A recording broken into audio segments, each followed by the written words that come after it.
আমার ফ্যামিলির পক্ষ থেকে বা আমার পক্ষ থেকে অন্তত ডাক্তার শহীদ হওয়ার পর থেকে আপনারা যেভাবে দাঁড়িয়েছেন আমাদের পাশে, এটা আসলে আমার ব্যাখ্যা দেওয়ার সুযোগ নেই স্যার।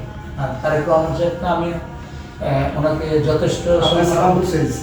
জি স্যার, সালাম পৌঁছেছি। এবং যখন এবার একটা যখন বলছি যে তার তো এরকম একটা এসে দরকার, যে অক্সিজেন কনসেন্ট্রেটগুলো চালানো আপনি যেগুলো দিচ্ছিলেন সেগুলো চালানোর জন্য এরকম এই জিনিসগুলো সাহায্য দরকার।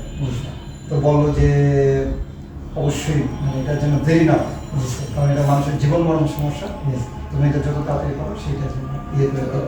আমি আবার একটু বলছি যে আমার তুমি যাবা কেউ, তো আমার তো সে যাবে আমার তো বলবো যে বললাম যে না সে রিকোয়েস্ট করলে সেই সাধারণত আসবে। জি স্যার, জি স্যার, বলে ঠিক আছে, সেই জন্য ওটা তার জন্য আসার এগুলো সব জন্য ঠিকঠাক মতো ব্যবস্থা হয়। আমি একটু জিনিস বলছি আপনাকে, ওই যে ইঞ্জিনিয়ারিং ইনস্টিটিউটে আপনাদের একটা অনুষ্ঠান হচ্ছিল, হ্যাঁ, মানে সমৃদ্ধ পেশাজীবী পরিষদ, ওখানে তারেক রহমান সাহেব আমাকে একটা কথা বলছিল যে ডাক্তার সজীব আমার কর্মী এবং তার ডকুমেন্টস আমার কাছে আছে, তারপরে নরসিংদী রায়পুর আমি তাকে চিনি। তো এটা তো অনেক পাওয়া, তাই না? এটা কিন্তু অনেক পাওয়া, কারণ সে হলো আপনার আগামী দিনের রাষ্ট্র নায়ক। তো সেই হিসাবে উনি যখন এটা জানেন, তো এটা আমাদের জন্য তো অনেক আগে গেল না যে ডাক্তার সজীবকে উনি জানেন যে উনি ওনার কর্মী। এটা হলো মানে সর্বোত্তম বিষয়। আমাদের জন্য তো একটা অনেক বড় বিষয়, কারণ দুইজন ডাক্তার শহীদ হয়েছে। জি স্যার, তার মধ্যে ডাক্তার সজীব ডাক্তার সজীব প্রথম ডাক্তার সজীবের মামা কিন্তু, এটা আমরা জানি কি না জানি, ডাক্তার সজীবের মামা কিন্তু নরসিংদী জেলা যুব দলের সাংগঠনিক সম্পাদক, তার আপন মামা। হ্যাঁ, আমার ওয়াইফের ছোট ভাই আর কি, ইমিডিয়েট আমার ওয়াইফের ছোট।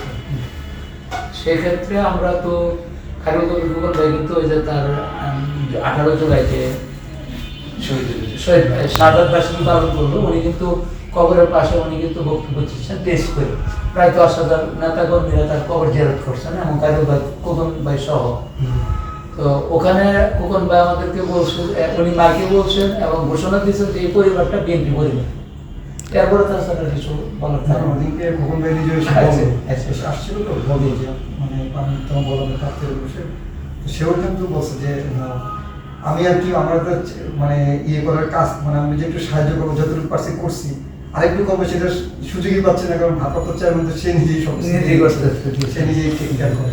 এটাও বলবো খোকন ভাই বলবে সে নিজেই তো টেক কেয়ার করে। না খোকন ভাই, আমি নরসিংদীতে মানুষকে কীভাবে এটা আমি জানি না, আমার পক্ষ থেকে আমার ফ্যামিলির পক্ষ থেকে খোকন ভাই হলো একজন সম্মানিত ব্যক্তি এবং ভদ্রলোক।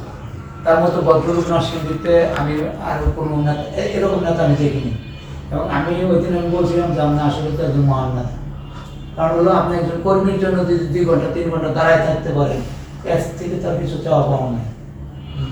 আপনি আমার মধ্যে এই জিনিসগুলো আপনি আমি আমার যতটুকু সম্ভব আমি আপনাদের জন্য আছি এবং থাকবো। আর আমার জন্য দোয়া করবেন, ডাক্তার সজীবের জন্য দোয়া করবেন, উনি আপনাদের কর্মী ছিলেন, সেটা আপনারা অবশ্যই সেটা বিবেচনায় রাখবেন। আপনি একটু যে ইয়েটা তো দেখছেন। জি স্যার, স্যার আপনি বসেন স্যার, এই ইয়েটা আর যে যত ইয়েগুলো আছে জি সব আপনাকে একটু কষ্ট করে। জি স্যার, ঠিক আছে।